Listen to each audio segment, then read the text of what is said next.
ধন্যবাদ।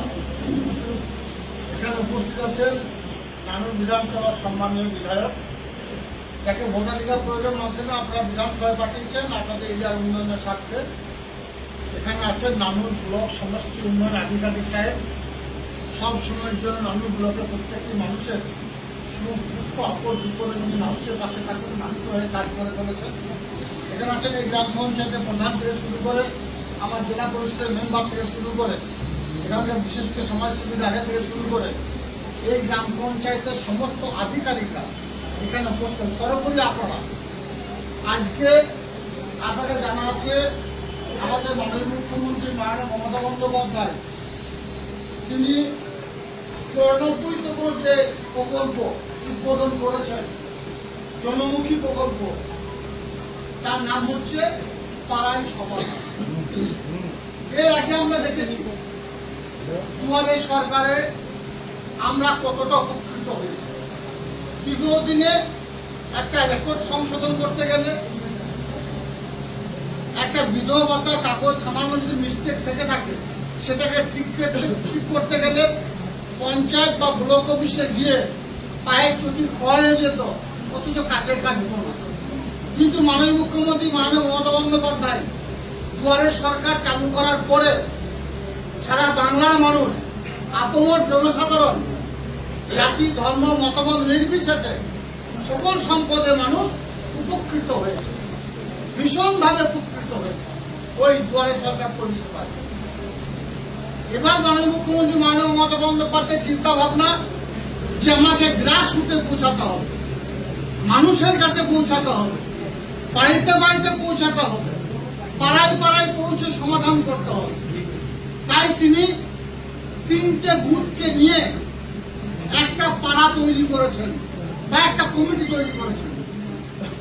3টে বুথের মানুষ একটা স্থানে বসবে, সেখানে আমাদের ব্লকের আধিকারিকরা, গ্রাম পঞ্চায়েতের আধিকারিক, ত্রিস্তর গ্রাম পঞ্চায়েতে উত্তীর্ণ সমস্ত জনপ্রতিনিধিরা সেখানে উপস্থিত থাকবেন এবং গ্রামের মানুষের কাছ থেকে যে কাজগুলো উঠে আসবে, ছোট ছোট কাজ, যেমন ধরুন আমাদের এখানে যারা আছে উপস্থিত প্রত্যেকের বাড়ির ছেলে মেয়েরা তারা অঙ্গনওয়াড়ি সেন্টারে যায়, সেখানে পড়াশোনা করানো হয়, ডাল ভাত দেওয়া হয়, ডিম ভাত দেওয়া হয়, পুষ্টিকর খাবার দেওয়া হয়। কিন্তু অনেক ক্ষেত্রে দেখা যায় সেই অঙ্গনওয়াড়ি সেন্টারে যে রান্নার চালাটা ঠিকঠাক নেই। একটা ব্লকের আধিকারিক বা গ্রাম পঞ্চায়েতের আধিকারিকের ক্ষেত্রে জানা সম্ভব নয় যে কোন হেলথ সেন্টারটি রান্নার চালাটা ঠিক নাই, এটা আপনারাই জানতে পারবেন। আপনারা এই যে পাড়াই সমাধান, আমি আপনাদের কাছে রিকোয়েস্ট করব, যেহেতু আমাদের প্রত্যেকটা বাড়ির ছেলে মেয়েরা ওই অঙ্গনওয়াড়ি সেন্টারে যায় এবং সেখান থেকে তারা পরিষেবা পায়, সবার প্রথম অগ্রাধিকার দেবেন।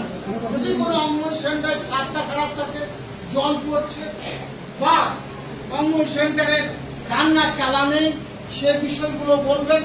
কারণ এখানে সেগুলো হয়তো দেখা যেতে পারে যে 50,000 টাকা বা 1 লক্ষ টাকার মধ্যে সেই সমস্যাটা সমাধান হতে পারে।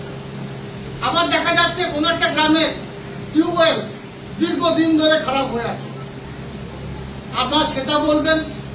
সেটা হয়তো 10,000 বা 20,000 টাকা খরচা করে সেই টিউবওয়েলটা যদি মেরামত করা যায় এই মমতা বন্দ্যোপাধ্যায়ের স্বপ্নের প্রকল্পের মাধ্যমে, তাহলে সেই পাড়ার 5টা 10টা 20টা বাড়ি উপকৃত হবে।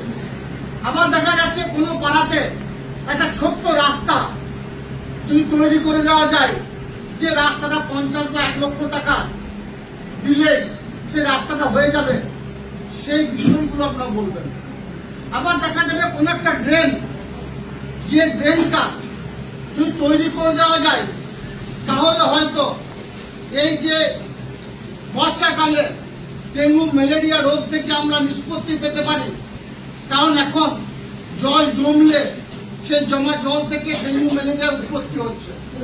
তো আপনাদের লক্ষ্য রাখতে হবে এইসব ছোট ছোট বিষয়গুলো। আপনাদের লক্ষ্য রাখতে হবে আমাদের পাড়াতে আমার বাড়ির ছেলে মেয়েরা রাত্রে টিউশনি করে পেরিয়ে যাচ্ছে একটা অন্ধকার রাস্তার মধ্য দিয়ে। যদি সেখানে একটা 30-35 হাজার টাকা খরচা করে একটা সোলার লাইট করে দেওয়া যায়, তাহলে পাড়া মানুষ উপকৃত হবে।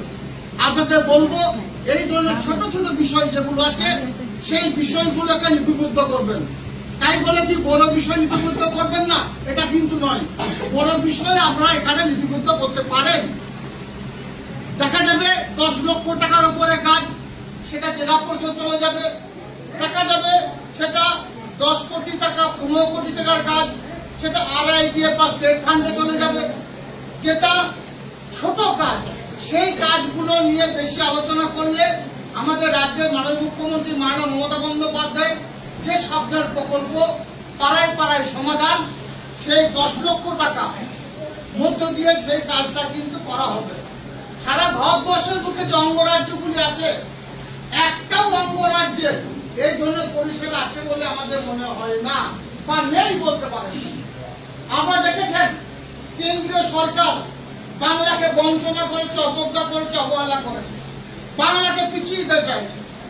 আপনারা সুরপুরশালা বাইতরা মানুষ, হেনকট অঞ্চলের মানুষ, আনুর বিধানসভার মানুষ, আপনাদের জানা আছে 2011 প্রাককালে 35 বছর বাম শাসনে কি ছিল এই সুরপুরশালা বাইতরা তথা হেনকট অঞ্চলে। রাস্তাঘাট থেকে শুরু করে শিক্ষা, স্বাস্থ্য, কর্মসংস্থান, বাসস্থান, প্রত্যেকটি ক্ষেত্রে আমরা কতটা পিছিয়ে ছিলাম। 2011 থেকে 2025 এই কয়েক বছরের ব্যবধানে আমাদের মাননীয় মুখ্যমন্ত্রী মাননীয় মমতা বন্দ্যোপাধ্যায় অভাবনীয় পরিবর্তন ঘটিয়েছেন এই বাংলায় তথা বীরভূম জেলায়, এই হেনকট অঞ্চলে। তাই এই মানুষকে বলবো, আপনারা আলাপ আলোচনার সাপেক্ষে কাজ করুন, আপনারা উন্নয়নের সঙ্গে থাকুন, মমতা বন্দ্যোপাধ্যায়ের হাতকে শক্ত করার চেষ্টা করুন। কারণ তিনি একের পর এক 94টি প্রকল্প বাস্তবায়িত করেছেন, জনমুখী প্রকল্প আপনাদের জন্য বাস্তবায়িত করেছেন। তিনি নিজের জন্য কিছু করেননি, তিনি সমাজসেবামূলক কাজ করে যাচ্ছেন এই বাংলা মানুষের স্বার্থে, আপামর জনসাধারণের স্বার্থে, হিন্দু, মুসলমান, শিখ, খ্রিস্টান, ইসাই সমস্ত সম্প্রদায়ের মানুষের স্বার্থে। বাংলাকে ব্যতিরিক্ত অন্য রাজ্যের কথা যদি একটু আলোচনা করি, আমরা দেখতে পাবো কোন অঙ্গরাজ্য, যেগুলো বিধিনিষেধ অঙ্গরাজ্য আছে, সে রাজ্যে মানুষ সুরক্ষিত নয়। এমনকি আমরা বাঙালি, আমরা বাংলা ভাষায় কথা বলি, তার জন্য আমাদের সেই বিধিনিষেধ রাজ্যগুলি থেকে বিতাড়িত করা হচ্ছে, নির্যাতন করা হচ্ছে, তাদেরকে ডিটেনশন ক্যাম্পে ভরা হচ্ছে, এমনকি তাদেরকে বাংলাদেশি তকমা লাগিয়ে বাংলাদেশ পাঠিয়ে দেওয়া হচ্ছে। কিন্তু আমাদের মাননীয় মুখ্যমন্ত্রী মাননীয় মমতা বন্দ্যোপাধ্যায়, সোনার বাংলার মুখ্যমন্ত্রী, বাংলার মা আমাদের সঙ্গে ছিলেন, আমাদের সঙ্গে আছেন, সব সময়ের জন্য আমাদের কথা ভাবেন, আমাদের চিন্তা ভাবনা করেন, আমরা যেন দুবেলা দুমুঠো ভাত ঠিকঠাক ভাবে খেতে পারি সেই চিন্তা ভাবনা করেন। আমার এখানে অনেক ক্ষেত মজুর ভাইরা আছে, আপনাদের জানা আছে 100 দিনে কাজ করেছিলেন আপনারা, মাথার ঘাম পায়ে পাইয়ে সেই ন্যায্য পাওনা, ন্যায্য দাবি, ন্যায্য অধিকার থেকে কেন্দ্র সরকার বঞ্চনা করেছিল। কিন্তু আমাদের মাননীয় মুখ্যমন্ত্রী মাননীয় মমতা বন্দ্যোপাধ্যায় তিনি ডিক্লেয়ার করেছিলেন এবং প্রত্যেকটা অ্যাকাউন্টে 100 দিনের কাজের টাকা দিয়েছেন, যারা 100 দিনের কাজ করেছিল।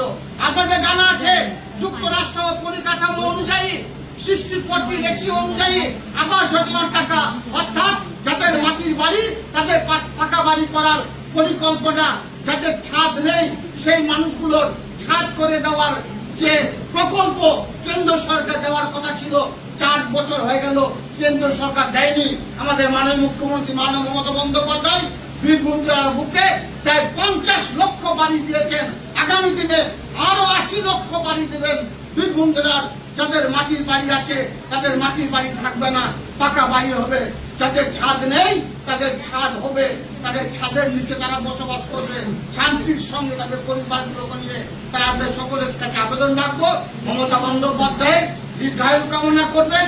আজকের এই বিশেষ দিনে তিনি এই প্রকল্পটি উদ্বোধন করেছেন বাংলার মানুষের স্বার্থে, আপামর জনসাধারণ স্বার্থে, আপনার আমার স্বার্থে। তাই আমরা সকলে আলাপ আলোচনা সাপেক্ষে আপনার বুথে, আপনার পাড়ায় যে কাজটা করার প্রয়োজন আছে, যে ছোট ছোট কাজগুলো আছে সেই কাজগুলো আলাপ আলোচনা করে পঞ্চায়েত আধিকারিক আছে আমাদেরকে লিপিবদ্ধ করুন।